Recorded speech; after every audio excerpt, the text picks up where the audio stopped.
Ladies and gentlemen, the interwebs out there, especially in the strong style cinephile, Thor, Love and Thunder. We finally got a teaser to this highly anticipated film, and it's been a long time coming. Glad we finally got it. I was wondering if we were, because I'm an action figure collector, Marvel Legends and other assorted toy lines, and we saw the figures for this movie start to show up in Walmart and some Target and stuff like that, and some people were able to buy them, some jelly of. Other times people were running into street dates and stuff, so they were locked, register locked, they couldn't buy them. Some people still were persistent and got store people to override the street date locks and were able to purchase the figures.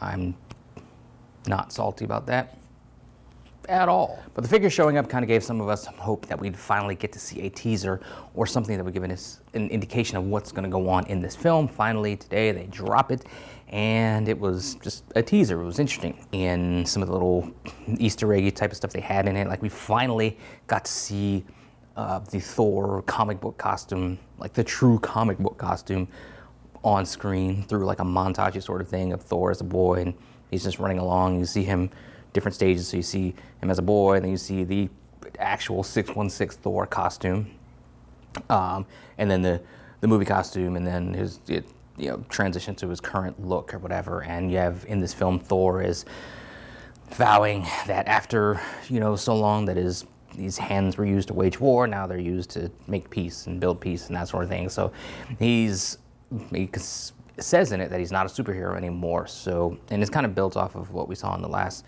time we saw him, that when he goes off with the Guardians, as Guardians of the Galaxy, goes off with them and I guess tries to roll with them for a little bit. We see where he's Fat Thor, and then he's gonna work out and get back to, heartthrob Thor. We knew that was gonna happen. Although how much of the Guardians are in this movie, I'm kind of wondering. I think it seems like he's gonna roll with them for a while, and it's not gonna be fulfilling for him, or he's just gonna not gel with them. And the vibe that they have, and he's just gonna go step out on his own and just try to find out what he wants to do, who he wants to be going forth. And again, he says he's not a superhero. Then we see glimpses of Valkyrie on the new Asgard, and she's looking kind of bored in what's probably like a council meeting or a board meeting of some kind. You got to kind of wonder if she's going to kind of regret accepting being on the throne and being king of Asgard, and maybe the boardroom is not the right place for her. She's more of like a battlefield type. She's a Valkyrie. Maybe she's more fit for the battlefield. We saw no glimpses of Christian Bale's Gore the God Butcher character. I'm guessing that Thor is, like I said, doesn't want to be a superhero anymore, doesn't want to fight, wage war, that sort of thing. Gore's gonna come along, wreck shop, and probably, maybe Asgard, because Hela did that when she came on, so it'd be kind of cliche to have him come back immediately and do the same thing. So I'm assuming he's gonna wreck shop somewhere, and it's gonna draw Thor into things. And then we saw the last shot of the trailer, the one that's supposed to stick with us, and it does, is a shot of a Mjolnir, a reconstituted Mjolnir, still got cracks and stuff in it, flying through the air and being grabbed by Jane Foster as the mighty Thor. So I'm curious as to see kind of how things shape for her in this, how she gets a hold of the hammer. Are they adapting the storyline of the comics where Jane has cancer and she's a cancer-stricken Jane that wields the power of Thor? Remains to be seen how it all shakes out. Like I said, we really got no plot details. We got just ideas that are going to be explored in this movie, I think. Visually, it was just the colors were spectacular. I can't wait to see it on a giant screen. Seeing Chris Hemsworth back is just cool. Seeing Chris Pratt back again, because they have just an undeniable chemistry between the two characters, and they're always trying to kind of one-up each other and stuff.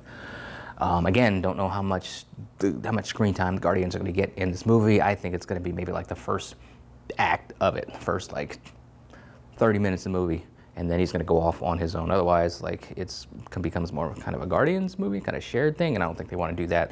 They don't want to take the shine off of Thor as well as Jane Foster and Valkyrie. So I think somewhere in the first act, he will part ways with the Guardians of the Galaxy. Like I said, where the villain comes in, don't know. Where Jane Foster comes in, don't know. I'm very curious to see. I was never a huge fan of Natalie Portman to begin with in her role as Jane Foster in the first two movies. I was hoping that she would be gone away from the franchise permanently, but we get her back and she's going to be wielding Mjolnir. So remains to be seen how that works out. We don't know a lot, and that's fine. I hate it going into movies where everything is spelled out in the trailers, although whenever the trailer drops and we get more hints and details and information, I'll still watch that over and over again. So I won't go in as fresh as I would like, but I liked this, that it just didn't give us a lot. It just gave us, like I said, some ideas that we can kind of ponder over, some paths that maybe the movie could go into based upon character trajectories as they've come on, through the years in these MCU movies. So ultimately, we will find out together how everything shakes out when the movie drops. But those are some of my thoughts on it, scattered as they often are. What you guys out there think? Let me know in the comments below. Follow me on social media. Talk to me there about Thor: Love and Thunder. Talk to me here about Thor: Love and Thunder. Until next time, let us geek.